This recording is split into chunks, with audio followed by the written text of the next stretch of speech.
Coucou à tous, bienvenue, c'est le deuxième épisode aujourd'hui, La Magicienne, du hashtag Top Tarot Crumbs, si je ne me trompe pas, qui a été lancé par Musing by Massa. Et merci Massa parce que c'est vraiment une super chouette occasion de découvrir ses interprétations à elle et aussi de plein d'autres personnes qui ont rejoint le tag et il n'est pas trop tard pour vous y mettre au fait. Donc l'idée c'est d'avoir plus ou moins 5 cartes qui sont représentatives d'une carte pour nous ou qui nous parlent le plus dans la représentation d'une carte, etc. Donc 5 cartes de 5 jeux différents pour une même carte de l'arcane majeur ou des atouts ou des triomphes ou des trumps. L'idée c'est donc de se prêter au jeu avec les 22 cartes au cours des prochains mois, au cours de l'année 2024. Encore une petite parenthèse avant de commencer, je me suis sapée, mais vous ne le voyez pas trop sous cet angle ici, de manière à canaliser l'esprit de le magicienne, ou Battler, Je pense pas que c'est forcément un sujet qui va intéresser tout le monde, mais je décrypte ma tenue et comment je fais pour canaliser, travailler, inviter un des archétypes du tarot au niveau vestimentaire à la toute fin de la vidéo. Pour cette carte-ci, en tout cas, je vais commencer comme pour la précédente, je vais me baser sur des textes que j'ai écrits sur cette carte parce que j'ai eu des chouettes retours sur la vidéo précédente, alors pourquoi pas. Et aussi parce que j'ai déjà pas mal de choses sur le blog et que même si vous savez qu'il y a l'onglet cartographie du tarot où vous pouvez voir toutes mes interprétations pour chacune des cartes, bon bah les blogs c'est un peu passé de mode donc on n'a plus trop ce réflexe, on est plutôt, une fois qu'on est sur l'écran, on a tendance à apprécier du contenu qui est un peu plus rapide et la rapidité n'est pas mon fort, comme vous le savez certainement. Du coup c'est l'occasion pour moi et de valoriser des anciens textes et aussi de sortir des textes de mes carnets qu'à terme j'avais envie de partager, que j'ai jamais fait, blablabla. J'ai l'impression que cette fois-ci c'est plutôt des textes un peu plus brefs qui vont s'entremêler à mes choix de cartes et pourquoi j'ai choisi ces 5 cartes-là. En introduction, je crois que j'aurais envie de vous dire que au final, avec toutes mes années de pratique du tarot et tout ça, il y a des interprétations de la carte qui sont restées assez théoriques pour moi, ou que j'aime bien, mais que je ne vois pas souvent appliquées dans mes tirages. Donc essentiellement pour moi-même, parce que je suis la première personne à qui je tire les cartes. Et du coup, je vais quand même vraiment choisir un aspect de la carte, mais pas tellement parce que il y a trop d'aspects, que j'ai envie d'en aborder qu'un ou quoi, mais aussi parce que c'est celui qui me parle le plus, et ça permet un peu de faire le tri. C'est intéressant parce que Massa, dans sa vidéo, parlait essentiellement de la carte de la battleuse, et donc de cet archétype aussi d'artisan, de quelqu'un du craft, de l'art, des arts de la rue, etc. aussi, comme un peu dans ce Rainbow Tarot qui est plus inspiré du Marseille pour certaines cartes de l'arcane majeur. Et moi, je dois dire que, en vrai, je ne vais pas dire ça pour toutes les cartes, mais j'aime bien l'archétype qui revient dans le Rider-Waite-Smith. Là, je vous montre juste les cartes pour illustration, pas du tout parce que c'est mes cartes préférées. Et donc, les jeux inspirés de Rider-Waite-Smith vont m'inspirer davantage parce que, ok, j'aime pas l'idée de « la magie cérémonielle, le grand magicien, etc. etc. » C'est pas mon délire. Pas mon truc du tout, ça me va pas. Mais j'aime bien comment les artistes par la suite, et en particulier les artistes queer et féministes et en représentant les autres minorités se sont emparés de ce sujet-là et nous ont traduit la magicienne d'une façon qui était moins masculiniste quand même, un peu comme les trucs autour de la haute magie, des trucs cérémoniels et tout ça, bon, hein, voilà, et qui nous permettait aussi d'aborder l'art de la magicienne depuis les marges. Et donc, il y a quand même quelque chose que j'aime là-dedans et qui est assez bien retranscrit aussi dans le tarot souverain, avec le fait de nommer cette carte sorcier-sorcière. Et ça, je trouve ça vraiment cool parce qu'on n'est plus dans le truc « oh, le mage » avec un petit accent circonflexe sur le « a » et tous ces trucs qui consistaient aussi à une certaine époque et qui servent encore parfois à dénigrer la magie de tous les jours, la magie quotidienne, la magie par les plantes, la magie des bonnes femmes, la magie des campagnes et tout ça. Et donc je trouve que c'est quand même un parti pris intéressant de parler de sorcières. Et pour moi, en fait, il y a vraiment, c'est un aspect de la carte qui est assez important, c'est la question de magie. Personnellement, je pratique très très peu la magie, on va dire pas parce que c'est tellement occasionnel, mais ceci dit, il y a quand même quelque chose qui m'attire dans cet archétype et dans cette pratique et dans cet art aussi, hein, et l'art est un mot qui je trouve va très très bien à la magicienne, dans ce que ça a traduit de créer du changement. On a les grands mages qui nous ont dit que la magie, c'était le fait de manipuler les énergies ou la volonté, enfin les énergies à volonté et avec la volonté, par exemple, ou des choses comme ça. Mais la pratique, en réalité, c'est que la magie dans le sens de la sorcellerie, c'est aussi de se mettre au service des gens, c'est d'écouter. Et on a cette idée avec la carte tradie Rider-Waite-Smith de la carte de le haut, le bas, et d'être le conduit finalement entre le haut et le bas, de faire office de canal, laisser passer les énergies, mais comme on peut aussi penser à des espèces de méditations de l'arbre de vie et tout, des méditations d'ancrage qui sont très importantes pour beaucoup des pratiques de beaucoup de monde, qui consistent à visualiser s'enraciner et aussi du coup être en contact avec la terre et aussi visualiser tous les liens qui nous unissent avec tous nos écosystèmes et puis aussi s'ouvrir au niveau davantage cosmique à plein de choses. Et puis une fois qu'on est comme ça, on est un peu comme remise à sa juste place dans le cosmos et les écosystèmes qui sont plus petits au niveau micro comme au niveau macro. Et c'est là qu'on est en pleine puissance. Et pour moi, il y a de ça en fait. C'est une carte de puissance et c'est une carte, c'est un 1. C'est quand même une carte qui est assez individuelle. Mais j'aime bien quand il y a quand même cette idée avec celle-ci, parfois, dans certaines formes de haute magie, on a vraiment eu cette idée, alors je vais faire descendre les esprits de, genre, les planètes de leur sphère céleste pour m'emparer de leur puissance et les faire faire ce que je veux, ou des trucs un peu comme ça, un peu genre, ça va, la mégalomanie, tranquille. Mais du coup, avec ce genre de magicienne-ci, on a la création qui est impactante, qui a vraiment un impact dans la vie de la personne et dans la vie des gens et dans la vie des écosystèmes, mais nettement moins. Et du coup, tout ce qui peut venir aussi comme interprétation de la magicienne autour de ou quand l'ego est pas checké, ça peut être des gens qui sont assez manipulatrices, qui ont une vision, qui sont imbues d'elles-mêmes, qui ont une vision presque outrancière d'elles-mêmes, tellement elles prennent de la place et tout. En fait, ça, pour moi, dans ma pratique, c'est pas quelque chose que j'ai souvent vérifié avec la magicienne. Et parfois, j'ai écrit, ou je continue à essayer de voir comment ces interprétations-là peuvent résonner. Mais de facto, c'est pas quelque chose que je vois tant que ça. En fait, je vois vraiment que, en fait, pour pouvoir être cette une figure de médiation entre l'en haut et le bas, et où se croisent les flux d'énergie aussi, en fait, il faut tellement d'humilité que c'est pas possible. Sinon, tu fous le bordel, en fait. Et il y a peut-être un peu de chaos avec la magicienne.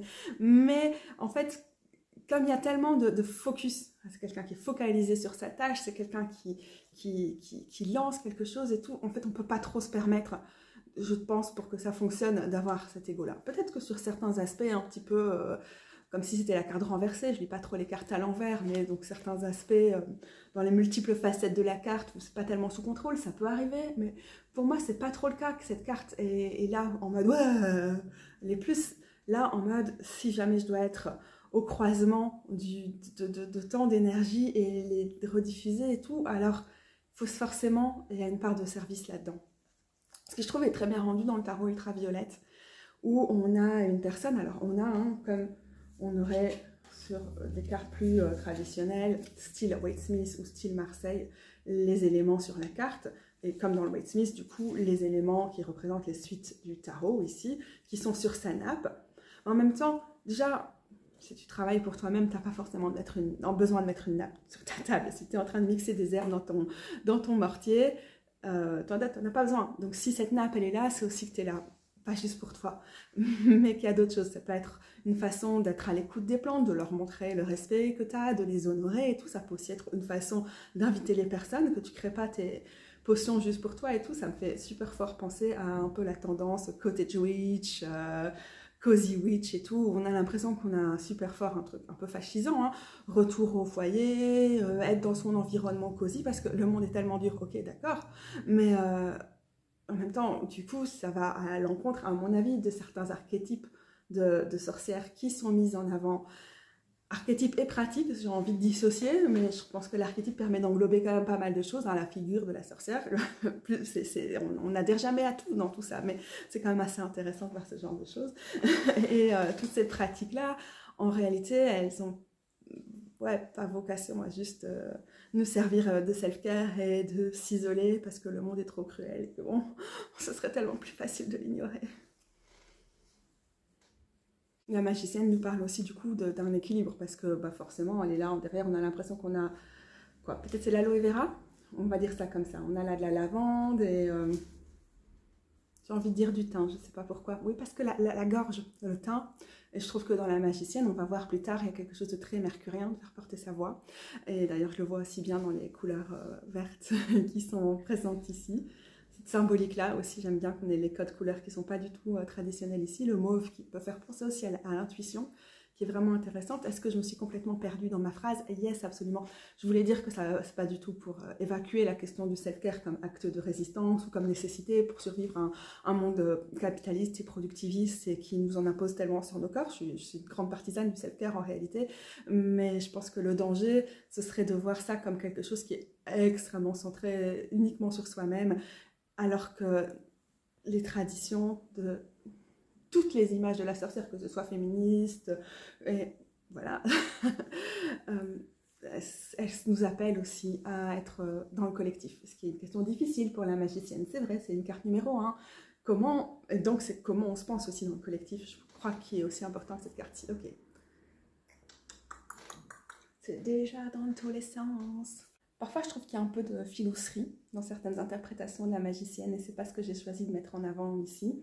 Mais vous allez voir avec le premier texte que je vais lire, qui m'a été inspiré par la carte dans le tarot, dans le Hollow Valley Tarot, qu'il y a quand même quelque chose de mercurien que je reconnais fort dans la carte, que j'apprécie beaucoup. Bon, c'est une carte qui, depuis du coup l'ordre hermétique de la Golden Dawn et le Waite Smith et le tarot de Thoth et tout, est associé à Mercure. Et là-dedans, il y a quand même une petite dose de filousserie que j'accueille avec plaisir, puisque j'aime bien quand même ce genre de correspondance astrologique. Je les utilise à travers les majeurs. Surtout, j'adore Mercure. Moi, j'ai mon soleil, ma Vénus, mon milieu de ciel, mon nœud nord, c'est tout. Mon Chiron, enfin plein de choses en Gémeaux.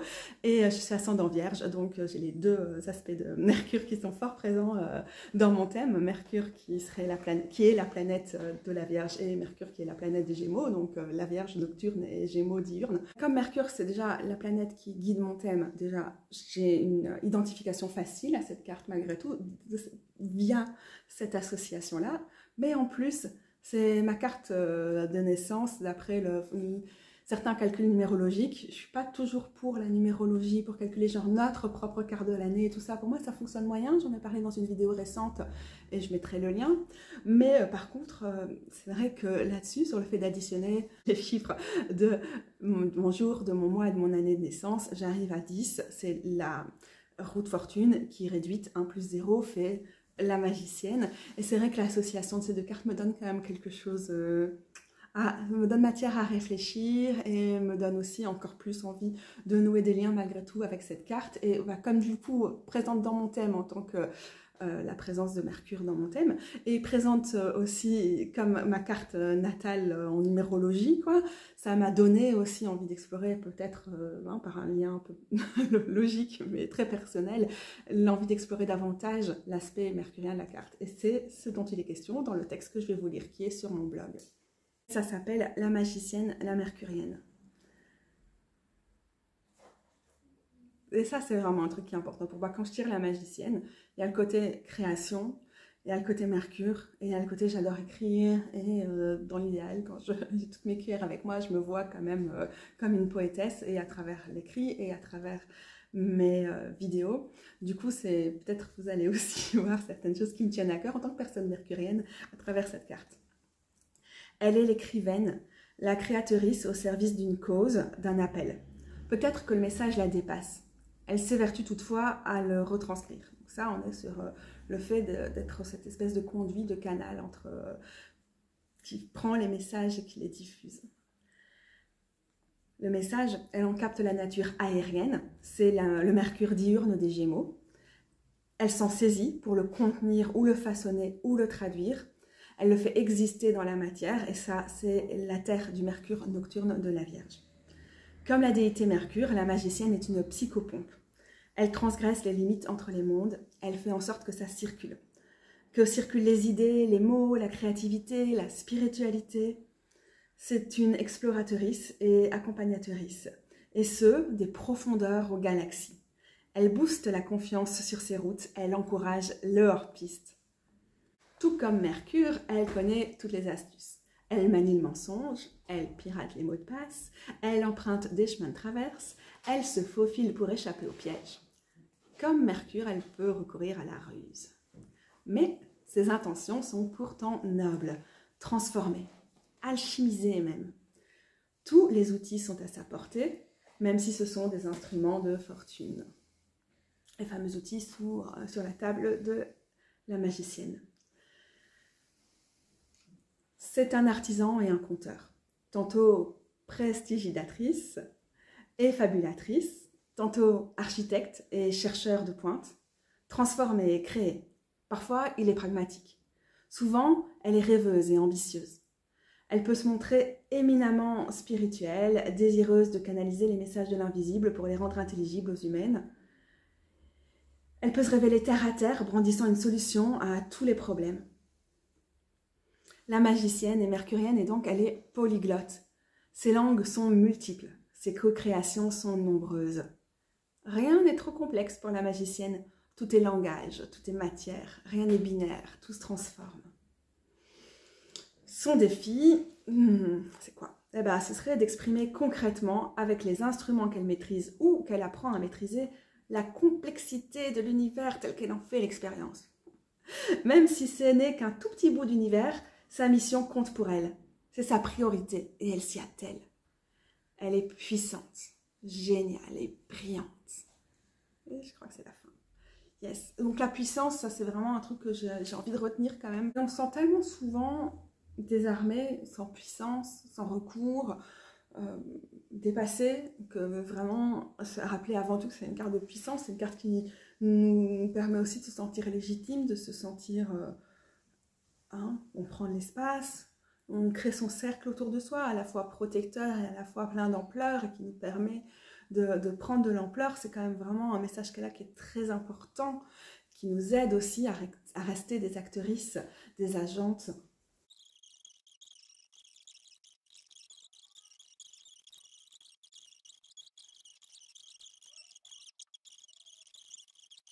Est-ce que j'ai juste fait énumérer ce qu'il y avait dessus et puis après j'avais plus rien à dire? Oui, peut-être.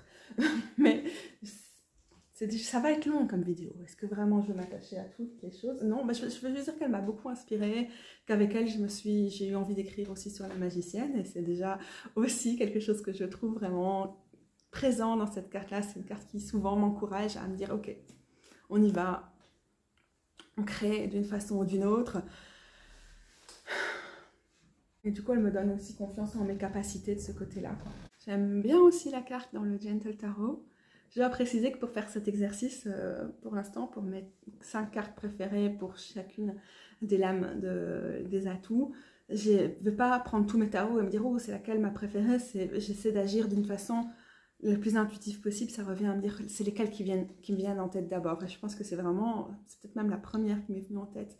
Comme celle-là, elle me parle vraiment beaucoup. C'est la carte dans le Gentle Tarot. Et je dois dire que je n'ai pas tellement eu envie d'aller au-delà des 5 cartes parce que...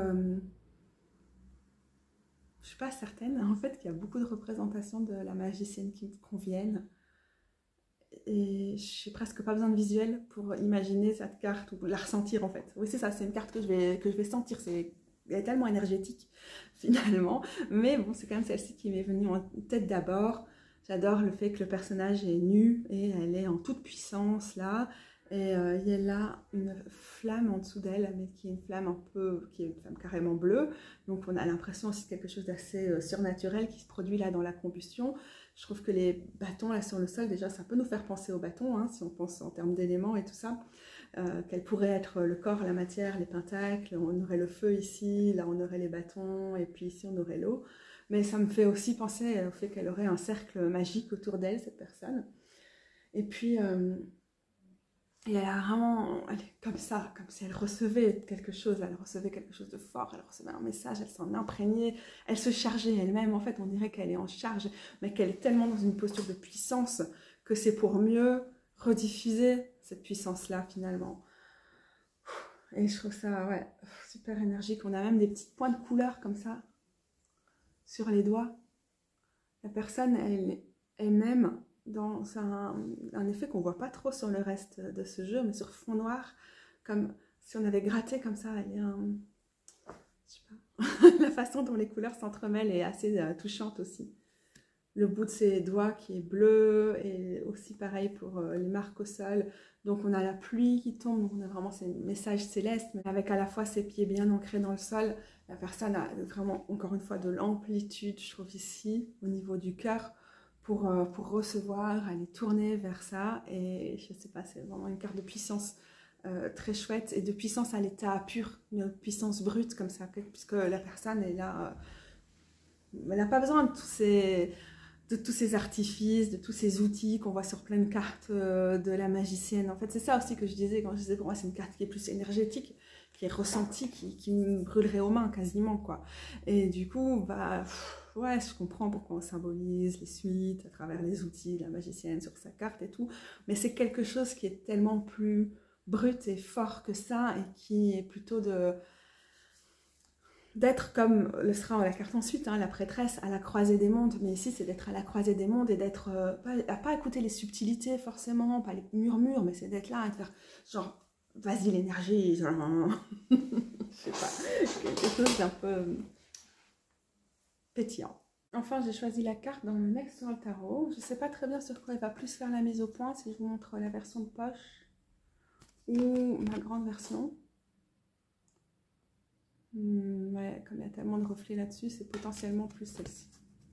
Et pour pouvoir vous en parler, bah, je vais prendre un texte que j'ai écrit en ayant cette carte-là en tête, puis je vous expliquerai aussi pourquoi elle m'inspire particulièrement dans le Next World Tarot. Dans les starting blocks, ça c'est le titre. Elle est gonflée à bloc. Elle se positionne dans les starting blocks. C'est une coureuse de fond. Elle a confiance en son endurance. Elle est décidée et rien ne pourrait l'arrêter. À part peut-être son propre enthousiasme débordant au point qu'elle se dissipe. C'est qu'entre ses bouquins sur les théories féministes, l'herboristerie, l'organisation de collectifs d'un côté, puis de l'autre, une parfaite maîtrise des mécanismes d'exclusion et du racisme systémique dont elle entend venir à bout, bah, entre tout ça, il y a beaucoup de café. Peu importe, c'est son énergie qui compte. Elle est traversée par l'inspiration, comme si un rayon de soleil lui avait ouvert toutes les voies, des voies qui sont en elle, qui sont à elle. Elle a compris le sens de son existence. Elle a la magie. Franchir des fleuves ne lui fait pas peur, pas plus que les grondements de la ville derrière elle. C'est le matin. Elle n'a pas des rêves accrochés aux paupières. Elle a une vision. Elle a des convictions. Elle a des analyses. Elle a des ambitions. Elle a cette frénésie hyper créative qui suit les nuits blanches pleines de révélations. Un sentiment de liberté l'électrise. Elle est puissante. Tout est possible. Les premiers pas seront cruciaux. Ses décisions détermineront rapidement comment elle va appliquer sa magie. Elle est puissante. Elle est libre. Elle l'a toujours été. Mais ce matin, elle possède sa magie envers et contre tout. La magicienne, la carte numéro 1, la carte de la badasserie et de la puissance. C'est un texte qui a déjà 5 ans, et du coup, il y a quand même des choses où peut-être je dirais moins, je vois moins. En fait, je vois moins la carte, le symbole de l'infini sur cette carte quand je l'interprète. Comme c'est la carte de tous les possibles, mais encore une fois, il faut en prendre possession et tout. Je vois plus cet aspect tous les possibles avec le fou. D'ailleurs, on l'a vu dans la vidéo précédente où je vous disais, ah, mais ce symbole de l'infini vers laquelle se jette la folle dans son élan vers le vide, en fait je le vois mieux là que sur la magicienne, je préfère ça. Je dirais vraiment qu'avec la magicienne on est déjà dans la canalisation, on est déjà dans la transformation, et du coup pour moi c'est pas une carte d'attente de tous les possibles ou de se dire ok j'ai le potentiel et qu'est-ce que je vais faire et tout. Je trouve qu'il y a d'autres cartes dans le tarot et surtout dans l'arcane mineur qui servent à ça, mais il y a vraiment quelque chose de créatif dans cette carte là, et donc cette formulation était probablement un peu un cliché de ma part, mais c'est très difficile d'écrire sur le tarot sans reprendre à certains moments des clichés dont on n'est pas forcément très certaine mais qu'on va juste relâcher comme ça. J'ai choisi cette carte-ci parce qu'on a une personne portant le foulard. Et les personnes qui portent le foulard sont super souvent présentées comme des personnes qui justement n'ont pas de puissance. Elles ne le sauraient pas, mais en fait, c'est des personnes qui sont asservies au patriarcat et aux hommes, qui n'ont plus de liberté d'agir, ni rien, que forcément, il faut vraiment être une écervelée pour porter le foulard, etc. Ou avoir choisi le patriarcat et l'embrasser, etc. Ce qui est juste vraiment dégueulasse comme connerie à penser. Et donc, aussi, beaucoup de personnes portant le foulard sont à la croisée entre la misogynie et l'islamophobie, donc subissent quand même vraiment beaucoup d'oppression. Et je trouve ça vraiment important de pouvoir représenter quelqu'un avec le foulard en carte de la magicienne, cette carte de puissance. Et je pense que ma petite phrase sur le fait que tout était possible, c'est vraiment parce que j'ai l'impression qu'on est là le matin avec le café, on a tous nos bouquins à disposition, un sacré sac aussi, mais qu'on est encore en train de planifier ce qu'on va faire. Et dans ce cadre-ci, c'est vraiment ce truc très mercurien quand même, d'engranger pas mal de matière, et puis après de faire genre, ok, qu'est-ce qu'on en fait? Et de traverser ce pont en étant bien rempli au niveau des connaissances aussi. Donc c'est noté dessus, Feminist Theory, Emergency, est-ce qu'on voit mieux sur l'autre là, je ne sais pas lire, Herbal Medicine, Pathologie, Emergency First Response. Donc on a aussi par rapport à un tarot du prochain monde et un tarot qui post-apocalyptique qui représente aussi un monde en effondrement, des ressources. Et aussi dans le fait d'être un conduit, d'être comme ça traversé par des messages et de se demander comment on va les transformer, comment on va les transmettre, comment on va les faire devenir une réalité, les ancrer dans la matière et tout, c'est un effet qu'on peut super facilement avoir en fait en lisant des livres qui sont ultra motivants, en suivant des cours, en écoutant des podcasts et tous ces trucs quoi. Donc je trouve ça aussi ce côté intello, fort sympathique. Voilà, alors pour la suite, à part vous m'envoyez mon truc dans la gueule, pour la suite, je vais prendre des textes que j'ai écrits, que j'ai pas encore copiés sur le blog. Peut-être qu'ils le seront d'ici le moment où je vais publier cette vidéo-ci, ou rapidement après, je sais pas encore, je vais quand même les retravailler, donc on va voir ce que ça donne. Et tout à l'heure, on avait quelque chose qui était plus de l'ordre de l'analyse de la carte, et maintenant on a quelque chose de l'ordre de rentrer dans la carte. Donc c'est une description, mais aussi en jeu, donc je suis la carte finalement. Sous mes doigts frémissent les outils. Ils ne demandent qu'à être manipulés. Je veux m'en emparer et forger ma réalité. Frissonnante et euphorique, je brandis les objets symbolisant mon pouvoir, que ma volonté soit faite. Mais ma volonté s'affaisse aussitôt. Il ne saurait s'agir d'appliquer une puissance humaine fantasmée sur la matière, de la posséder et de la contrôler comme si elle m'appartenait. Il ne peut pas s'agir de délire suprémaciste, d'une volonté débridée, d'une création déconnectée du monde. Je ravale ma fierté. Je me remets rapidement de mon envie d'imposer sans me connecter, sans comprendre ma place dans les écosystèmes, dans les systèmes. Je me mets au service des tâches, des savoirs, des mots, de l'inspiration, du divin, d'une cause. Au service. Je les laisse me guider, voire me dicter. Je comprends ma position pivotale dans la création, dans la transmission, dans la transformation. Je suis indispensable, mais je ne suis pas seule. Nous sommes indispensables. Nous conglomérons vers ce nous. Je me sens forte de faire partie intégrante d'un nous. Et alors là, j'ai noté tout en bas de ma page, crash de Samhain. Ça veut dire que mon chat Samhain a débarqué sur mon carnet à ce moment-là, et c'est positif. Ça date déjà de mai 2022, mais il fallait quand même que je le note. Ce texte n'était pas terminé, sauf que Samhain a coupé l'inspiration. Parce que le concentré d'énergie de la magicienne, en vrai, c'est pas si facile, quoi. Ça renvoie pas mal des choses que je disais au début, je pense, sur la carte. Je sais pas si j'ai particulièrement envie de commenter des choses. Je trouvais que, en tout cas, quand j'ai noté les textes que j'allais lire, je trouvais que c'était une bonne illustration de ce que j'avais l'intention de dire et que j'ai déjà dit autour du tarot ultraviolette. Je continue avec un texte, et puis je vous ferai découvrir la dernière carte, et puis encore un autre texte. Et cette fois-ci, c'est en toi, c'est plutôt en toi, comment toi tu peux activer cette carte-là. C'est un peu la façon interprétation, mais aussi appliquée au conseil. Donc là, c'est le truc un peu motivant. Tu as de l'or au bout des doigts. Tu as la foi en toi. Motivation, concentration, réalisation sont tes credos. Tu y crois. Tu sens le flot de la vie qui parcourt ton corps. Tu te sens vibrer comme transporté par une force qui te galvanise. Tout t'anime, un rien t'énergise. Tes pensées galopent, elles sont claires.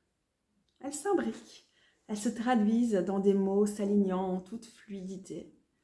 Tu es en phase avec tes émotions.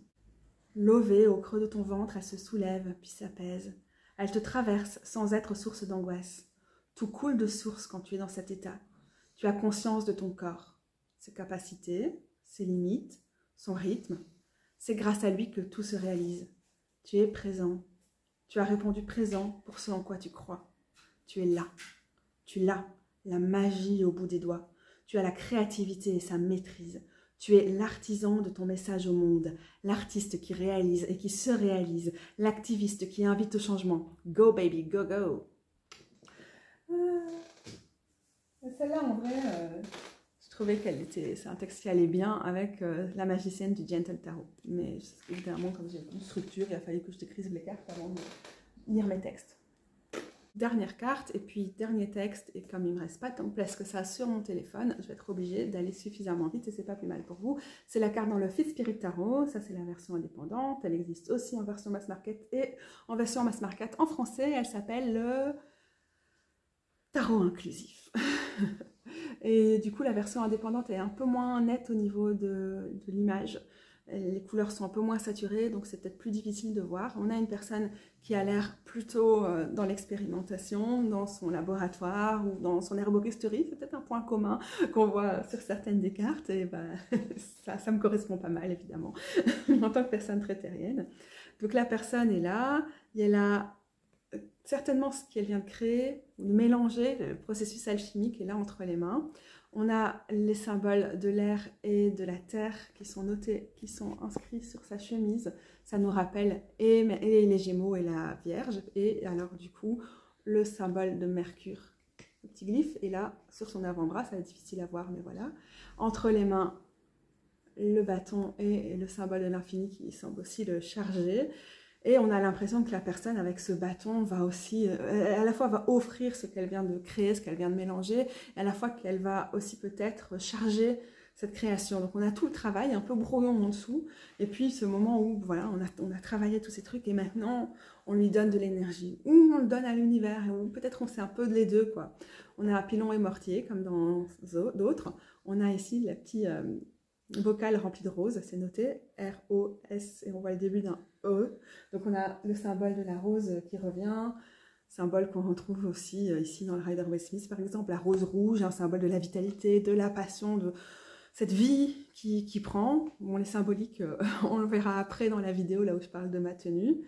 Voilà, donc ça, je trouve ça vraiment chouette d'avoir des boutons de rose ici. J'adore les boutons de rose. On a un petit bocal, un petit flacon à pipette. On a le symbole de l'Ouroboros, le serpent qui se mord la queue, là, sur une petite fiole. Un petit bocal, on va appeler ça une petite fiole. Petite bouteille. Donc, comme je disais précédemment, c'est quelque chose qui rappelle le symbole de l'infini, de tout est possible. Symbole qu'on voit ici. Et comme ça fait déjà longtemps que je fais la vidéo, je sens que je suis très capable d'essayer de partir sur une piste et de raconter n'importe quoi pendant 3 heures. Et donc je ne vais pas le faire finalement, je ne vais pas en parler plus que ça. Donc sur une des bouteilles, on a le symbole des épées, le pentacle, les bâtons et la coupe qui en plus est renversée. Mais c'est vraiment cette attitude en fait, de la matière elle est là, tout ce qu'on a créé. Mais il n'y a pas de table, il n'y a pas besoin d'une table, on peut la deviner, mais on n'est pas obligé d'être aussi statique que dans certaines représentations. Mais on a ce truc avec des petites bulles et des petites étincelles presque qui semblent en sortir. Donc il y a vraiment la création de quelque chose qui prend, qui pétille, c'est inspirant. Et on y a mis toute son inspiration aussi. Et puis cette question aussi de charger ou de présenter que je trouve chouette. Je sais pas, j'aime bien le côté expérimental de la magicienne aussi, puisque c'est Mercure. Et donc voilà, ce côté créatif et expérience et scientifique et en même temps magique qui se croisent, qui peuvent être 2 facettes de la carte, mais qui aussi ne sont pas exclusives et pas mutuellement exclusives, qui peuvent se rencontrer. Et justement, je pense que avec le 1, on rentre pleinement dans la pratique du tarot, hein. On s'engage dans la suite des atouts et c'est aussi quelque chose qui nous demande de suspendre une rationalité exacerbée qui serait toute puissante hein, depuis les Lumières, et une rationalité ultra-coloniale et capitaliste, etc. Et qui nous demande aussi de laisser de la place pour l'enchantement, mais qui ne présente pas ça comme quelque chose, c'est l'un ou l'autre, mais comme aussi dans la formule magique de la magicienne, les 2 se rencontrent. Est-ce que je fais encore sens ou est-ce que je suis trop crevée? Je buvais un café en début de vidéo, donc je ne suis pas crevée, c'est au pire des cas, je suis juste chelou. Je vais vous montrer comment on verse une tisane pour être sûr que le couvercle ne s'en aille pas. Et du coup, Rose s'arrête pour regarder. Il faut tenir le couvercle avec sa joue, sinon on prend tous les risques. C'est vrai, hein, Rose? Bon, je trouve que c'est une technique infaillible. Ok, et donc cette tisane, pour vous faire rire. Vous savez, je la bois souvent, donc si vous me regardez souvent, vous connaissez peut-être cette tisane, ça s'appelle la Hermès. C'est son petit nom, et comme c'est la carte de Mercure, wink wink. Ok, je suis plus marrante en tout cas à ce stade de la vidéo.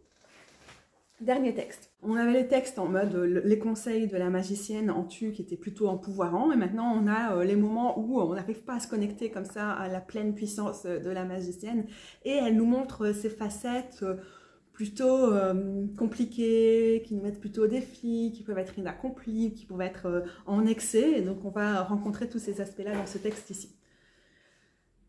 Je fais toujours plein de fautes de français, donc comme c'est un premier jet en mode écriture, après... C'est possible que je lise pas mal de fautes de français quand je vous relis ce genre de texte. C'est pour ça que ça me prend du temps après de les retaper. Parce que je vais genre googler mes expressions. Genre, tu sors ça d'où qu'à tout. Ok, donc, au cas où, dans un premier cas, la magicienne se dissipe. Si la magicienne se dissipe au lieu de s'appliquer, qu'est-ce que tu peux faire? Prends le temps d'expérimenter ta recette. Goûte-la. Qu'est-ce qui manque? Quel ingrédient prend trop de place? La magicienne, c'est la carte des 4 éléments qui composent le tarot et chacun est associé à une suite. C'est pareil, pour effectuer son travail correctement, elle a besoin que les éléments se mélangent harmonieusement, voire qu'ils fusionnent dans sa potion tout à fait unique. Donc, si jamais on se dissipe et qu'on n'arrive pas forcément à mélanger ces éléments-là qui sont sur notre table, qu'est-ce qu'on peut faire? Analyse les éléments et les suites dans ta vie. Comment ça se traduit dans ta vie actuellement? Comment tu peux les équilibrer? Comment remédier à un élément qui serait mal dosé? Là, je vois que j'avais l'intention en fait de prévoir des tirages de tarot qui permettaient de checker un peu comment est la balance, l'équilibre des éléments dans ta vie. Et vous pouvez les créer, vous pouvez en trouver en ligne d'ailleurs. C'est pas voilà, il y a plein de gens qui font ça. Peut-être que si je mets ça en ligne, je le ferai, mais ça m'étonnerait de moi, franchement. Et donc, tu peux faire des tirages de tarot pour prendre contact avec les éléments. Et comment leur demander aussi comment elles peuvent t'aider, ces éléments, à incarner la magicienne. Autre cas de figure, c'est si la magicienne se focalise tellement, donc d'abord on avait elle était dissipée, là non, elle se focalise tellement qu'elle ne voit plus que le bout de son nez. Dans ce cas-là, est-ce que tu peux vraiment réaliser ton œuvre seule, détachée du monde? Tu peux rien accomplir qui tournerait exclusivement autour de ton nombril en fait, hein, Coco. Si la magicienne est la carte du 1, elle n'est pas pour autant individualiste. Le 1 symbolise le conduit. La magicienne reçoit. Il se laisse traverser. Il transforme. Que te disent les écosystèmes dont tu fais partie? Que te disent le lieu où tu crées ta flore intestinale? Tes animaux amis? Tes ancêtres? Tes proches? Tes voisines? Qu'est-ce qui t'est transmis? Comment te positionnes-tu par rapport à ce que tu reçois? Et par rapport à qui te transmet ce que tu reçois, les informations? Comment transformes-tu ce qui passe par ton conduit de façon éthique? C'est-à-dire, par exemple, sans dénaturer le message, mais aussi sans déformer ce message pour qu'il te serve à toi au mieux.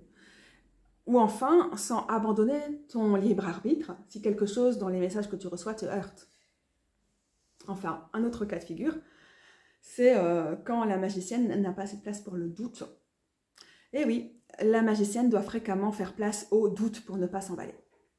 Mais il ne doit pas non plus s'égarer à force de remise en question. C'est une carte de Mercure et donc il s'agit aussi de gérer l'ambivalence de cette planète. Elle doit réfléchir sans se perdre dans le mental. Si tu n'arrives pas à réaliser ce subtil équilibre, tout d'abord, rassure-toi, c'est normal. C'est normal de ne pas pouvoir canaliser l'énergie de la magicienne à 100% tout le temps. Mercure, c'est aussi une farceuse, hein. Elle lance des défis qu'elle sait impossibles, elle te pousse dans les retranchements de ton perfectionnisme. Et là, normalement, je devais mettre des conseils pour néanmoins canaliser son énergie, mais là, il y a pour croire que Mercure m'a un petit peu fatiguée en m'envoyant partout. J'ai écrit en dessous, mon conseil à moi-même, c'est de me faire une pause, c'est de faire une pause parce que je sature, et j'ai pris mon conseil, et donc je ne suis jamais revenue sur ce texte. Voilà, clairement, j'ai beaucoup de mal à me plier à un exercice imposé. Dans ce cas-ci, c'est ouvert, mais c'était quand même de présenter 5 cartes pour chacune des arcanes, entre guillemets, encore un terme que je n'aime pas, mais c'est pour pas dire 5 cartes pour chaque carte, parce que là, vous ne comprenez pas ce que je veux dire. Ok, d'accord. Et voilà, donc pour l'instant, c'est beaucoup de n'importe quoi et de lecture et tout. On verra comment ça évolue au fur et à mesure de la série. Si vous êtes encore là à la fin de cette vidéo, merci. Et c'est pas fini, parce que maintenant, je vais vous parler de ma tenue en mode canalisatrice de Mercure et de la magicienne à travers mes fringues. Ça, c'est du teasing pour vous faire rester. Hein. Et alors, je filme maintenant, avant de filmer le reste de la vidéo, mais ce sera certainement à la fin. Maintenant, la partie de la vidéo, je vais vous parler un peu de ma tenue de la magicienne, parce que je trouve ça assez rigolo et que ça représente aussi certains des aspects de la magicienne dont je vais peut-être moins traiter au sein même de la vidéo. Du coup, je trouve ça sympa de faire ces petits clins d'œil ici. Et c'est plutôt la magicienne dans sa version battleur-battleuse. Et au niveau des codes couleurs et tout, vous allez aussi voir des petits clins d'œil au Rider-Waite-Smith. Je suis un peu emmerdée au niveau des cadres, mais on va faire ce qu'on peut. En fait, l'idée, pour moi, c'est un peu inspiré de certains types de magie et tout, mais je suis pas forcément sorcière, magicienne, tout ça. Et donc, quand je m'habille en hommage à une certaine carte de tarot ou un certain type d'énergie, d'entité aussi au niveau astrologique et tout ça, c'est plus pour vraiment jouer avec cette énergie, l'inviter dans ma vie, et il n'y a pas des grands trucs de manifestation ni rien derrière tout ça. Et en même temps, voilà, intention, manifestation, c'est des mots qui vont... Sabine, fais attention à toi, mon chat. C'est des mots qui vont très très bien avec la magicienne, et peut-être que pendant le pouvoir subtil du power clothing, de s'habiller pour chercher de la puissance, il y a quand même quelque chose qui se déroule là. Donc c'est un truc que je fais de temps en temps, pas vraiment souvent, mais de m'habiller avec intentionnalité, c'est quand même souvent présent, même si la maladie chronique fait que, en fait, souvent je m'habille avant tout parce que c'est pratique. Donc c'est une robe, comme on en fait un peu, c'est un peu ringard là, comme type de robe, voilà. Ce que j'aime bien dans cette symbolique, déjà le côté un peu décolleté, un peu osé, avec la petite rose rouge qui dépasse, qui fait partie aussi de la symbolique du magicien dans le Rider-Waite-Smith, je trouve ça assez cool. Le côté, oui, juste osé, assumer, rien à foutre de ce que les gens vont penser. Moi je suis dans ma puissance et c'est un peu du power clothing. Cette robe rouge, elle m'a toujours vraiment fait penser à la carte de la magicienne. Quand je la porte, j'y pense. Elle me fait aussi penser à la planète Mercure et au dieu Hermès, donc c'est un peu un mélange de l'ensemble, mais comme Mercure est associé à la carte de la magicienne, ça fait sens. Bah, t'es allé faire un câlin à ma tenue, donc je suis remplie de poils de chat, mais bon voilà. Alors on a des symboles qu'on voit souvent sur les battleurs les plus classiques, hein. Oh là là, ça a aussi pris les petites peluches minouches de mon gilet, mais bon bref. On a les dés, donc ça fait vraiment penser à la carte dans le Marseille, et puis ce côté artiste, ce côté je vous embobine un peu, l'art du show et un peu de la manipulation, donc on a ça, et donc ça me fait aussi penser à Mercure, qui est notamment un dieu de la chance, donc voilà, ou à Hermès. Je dirais que le cœur, je peux l'associer aux coupes, hein, à la façon des éléments qu'on trouve sur la table du magicien. Je dirais que l'hirondelle, je peux facilement l'associer à l'élément d'air et donc aux épées. Que l'encre, comme bah c'est ancré, je vais l'associer peut-être plus facilement au pentacle, si c'était sur la table de la magicienne. Et que, bah, par exemple, je pourrais associer les roses, hein, c'est le même motif qui revient partout sur la robe. Je pourrais l'associer à... Comme ça, parce que c'est rouge et que c'est la couleur de la robe, hein, la vitalité, l'optimisme et le fait d'agir qui va avec les bâtons. Mais il y a aussi des fers à cheval qui, avec son idée de chance et de mouvement, et d'oser aussi, et d'y aller, de se mettre en mouvement et advienne que pourra, ça me fait aussi penser au bâton. Donc voilà, je trouve que dans les différents éléments, je peux trouver de la symbolique qui me fait penser à la table du magicien, ce qui est dessus, puis la couleur rouge, hein, ça me fait penser au manteau de la magicienne sur le Rider-Waite-Smith, et donc on a cet aspect concentration d'énergie, passion, vitalité, y aller et tout ça, donc voilà. Il y a d'autres éléments qui sont pas là au niveau des codes couleurs, mais bon, c'est déjà pas mal. Du coup, bah, je porte essentiellement ce truc vintage en laine parce qu'il fait froid, mais avec ce côté multicolore, des petits trucs qui ont été cousus dessus, qui font un peu cousu à la main, comme ça, je crois, hein. Je sais pas si c'est... Ouais, ça fait très cousu à la main. Tiens, j'ai encore une petite épingle ici. Ce qu'elle fait là. Du coup, je trouve qu'on a aussi ce côté costume de spectacle, et du coup, on a de nouveau le côté prestigidatrice. Je vais réussir à prononcer ça, qu'on peut retrouver dans la carte si on l'envisage un peu sous l'angle battleuse. Et donc voilà, j'aime bien aussi le côté créatif, de la magicienne qui revient ici. Pour moi, la créativité, c'est aussi un joli mot-clé avec cette carte-ci. Et donc, ces couleurs qui sont à la fois dans le show, mais qui sont aussi en fait créer ses vêtements soi-même et tout. Ça, c'est un collier que Rose m'a fait. Donc, on a aussi ce genre d'appel de la créativité qu'on trouve là-dessus. Mais attendez, ça ne s'arrête pas là sur ma tenue. Je voudrais bien vous la montrer en entière, mais c'est là que vous voyez dans quel type de logement je vis. Le sol, c'est un truc en époxy fait de façon dégueulasse. Enfin, voilà. Ouais, logement temporaire précaire, on a compris. Bon, alors c'est toujours là, mais si jamais je porte cette carte et que je porte cette tenue et que je la pense en mode magicienne, je pense évidemment à mes tatouages des suites du tarot et des outils de la magicienne avec l'épée, les pentacles, le bâton et la coupe. C'est pas mon tatouage le plus joli parce que même si j'aime beaucoup l'effet aquarelle, comme dans les cartes du Wild Unknown Tarot, ceci dit, voilà, c'était lié à une expérience assez traumatisante, ça s'est très mal passé avec le tatoueur, et comme il n'aimait pas mon projet et qu'il voulait me faire adopter n'importe quoi, enfin bref, au lieu de juste dire on le fait pas, tu vois, il m'a juste fait ça un peu, il m'a chié ça comme un connard, j'étais vraiment pas bien, il s'en foutait de mes douleurs et tout. Bon, donc ça a été vraiment traumatisant, c'était aussi un moment où j'étais en grosse crise par rapport au CED, activation post-trauma, burn-out, dépression et tout, et donc voilà. Mais je fais la paix avec ce tatouage, mais de temps en temps, je me dis, oh, quand même, je remplirais bien ce bras pour lui donner une autre... Bah, ça a toujours été le but, hein, d'être un peu dans une collection et qu'il y aurait des motifs floraux et tout autour. Mais bon, bref, on n'est pas là pour parler de ça. Je sais pas si c'est très magicienne, mais je porte une perruque que j'ai du mal à casser et à réussir à coiffer pour qu'elle donne quelque chose. Mais j'en ai profité pour mettre dedans.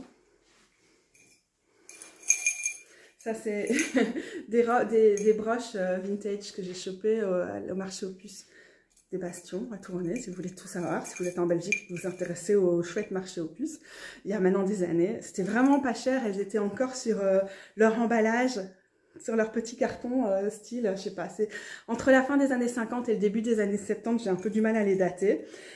Mais voilà, ça c'est pas antérieur à 73 quoi, disons, postérieur.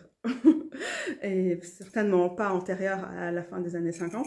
Mais voilà, je les adore. Et de temps en temps, quand j'ai les perruques qui s'y prêtent, j'aime bien aussi piocher avec intention ce que je vais porter dans mes cheveux. Voilà, ceci dit, c'est plus trop ce que je fais en ce moment. C'était plus un truc qui était dans ma pratique il y a quelques années. Mais bon, pour cette carte, je l'ai fait. D'abord, j'ai sorti la tortue. Et là, en la mettant dans les cheveux, je me suis dit que c'était avant tout, c'est un symbole de Mercure. Ça fait penser à Hermès qui sort de sa grotte comme ça, bébé virtuose, et qui s'en va, qui chope une tortue et qui fait un instrument, une lyre, c'est ça? Voilà, qui crée cet instrument qui va après aller dealer avec son frère Apollon.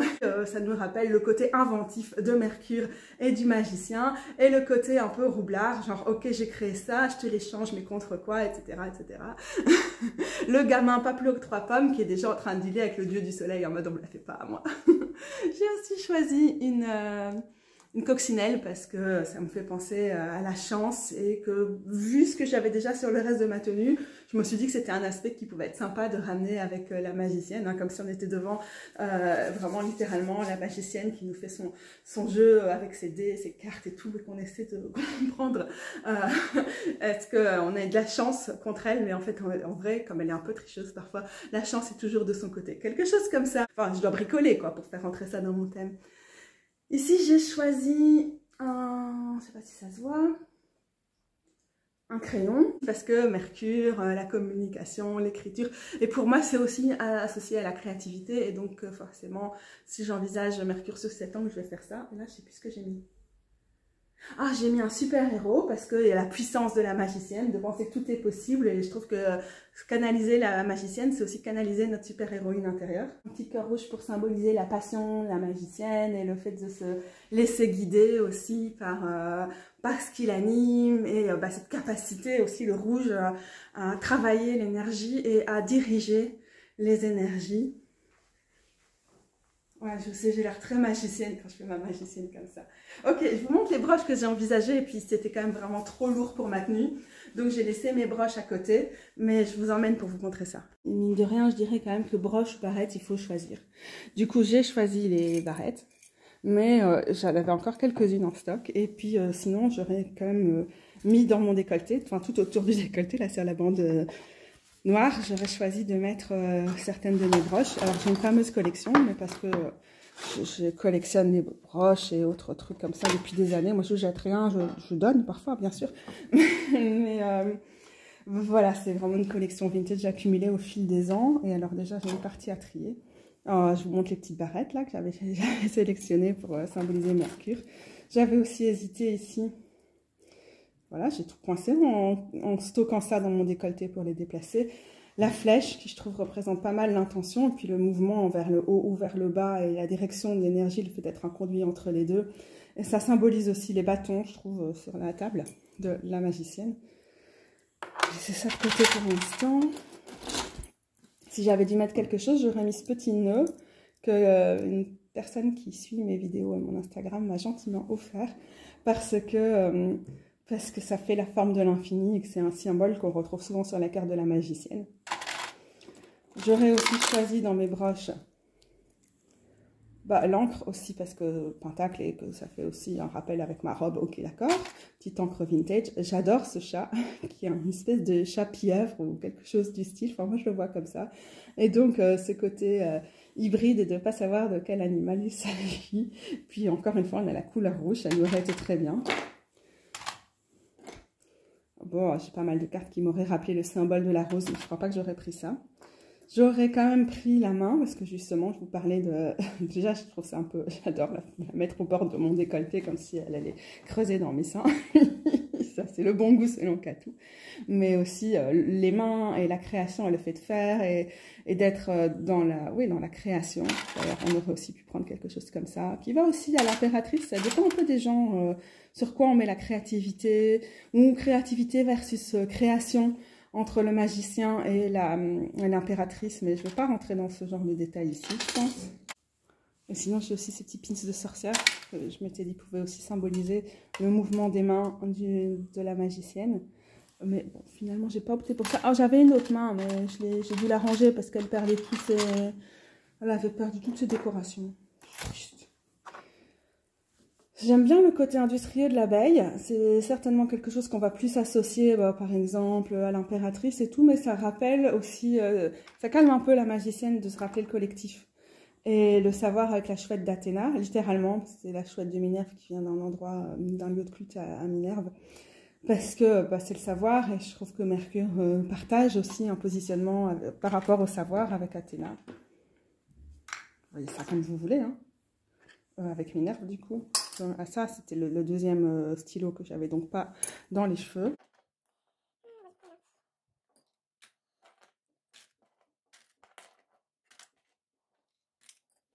Et je vais m'arrêter là parce que sinon on peut faire le tour de mes broches et barrettes pour trouver de la symbolique pendant des siècles, mais non sans vous montrer ce que vous entendez en fond. C'est la grosse Shawin qui rentre. Ma chérie, je t'adore, toi, ma grosse mère d'amour de mon cœur. Oh là là, ma magicienne. Casse pas tout, hein, t'as déjà fait assez de bêtises aujourd'hui.